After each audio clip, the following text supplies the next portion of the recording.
হারোয়াতে BJP কর্মীর কান্না। BJP নেতা কাসেম আলীকে জড়িয়ে ধরে কাতর প্রার্থনা, আমাকে বাঁচান, আমাকে মেরে ফেলবে, গণতন্ত্র হত্যা করছে। অভিযোগ হারোয়া ব্লক সভাপতি খালিক মোল্লার দলবলের বিরুদ্ধে। দেখুন সেই ভিডিও সরাসরি নিউজ প্রাইম টাইমসের পর্দায়।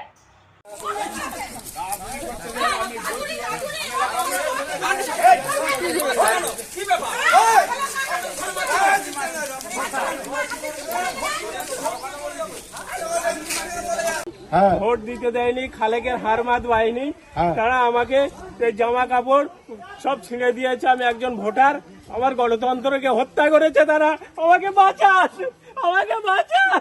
চলো আমি ভোট দেওয়াবো, চলো আমি ভোট দেওয়াবো, আমি ভোট দেওয়াবো, আমাকে বাঁচান, আমি ভোট দেওয়াবো, আমি ভোট আমাকে দেওয়াবো, বাঁচান। আমি ভোট দেওয়াবো। চলো গণতান্ত্রিক অধিকার, আমি ভোট দেওয়াবো, আমার গণতন্ত্র হত্যা করেছে। আমি এই ভোট দেওয়াবো, পশ্চিমবঙ্গ সরকার খালেকের হার মাত পাইনি, টিএমসির আমি ভোট দেওয়াবো, আমি ভোট দেওয়াবো, আমাকে বাঁচান। আমি ভোট দেওয়াবো। বহু কোটি কোটি টাকা তছরূপ করেছে, খালেক নার্সিংহোম করেছে, বহু টাকা সম্পত্তি কিনেছে। সিবিআই তদন্ত চাই। আমাদের গণতন্ত্রকে হত্যা করেছে। আমি ভোট চাই, নাগরিক আমাকে ভোট দিতে দেন, আমাকে বাঁচান। আমার জামা কাপড় ছিঁড়ে দিয়েছে এই সংবিধান হত্যা করেছে খালেক বাহিনী, মমতার গুন্ডা বাহিনী। আমি ভোট দেওয়াবো, আমি চাই এদেরকে শাস্তি হোক, কঠোর শাস্তি হোক।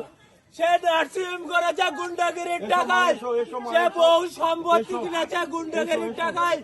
আমি সিবিআই তদন্ত চাই, খালেকের সিবিআই তদন্ত চাই, এই গুন্ডাদের গ্রেফতার চাই।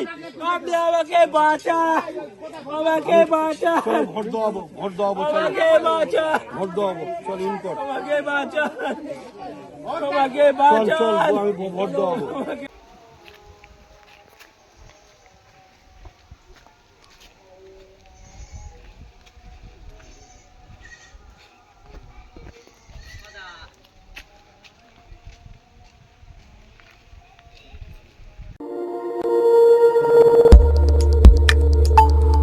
দেখতে থাকুন নিউজ প্রাইম টাইমস, আপনাদের সাথে, আপনাদের পাশে।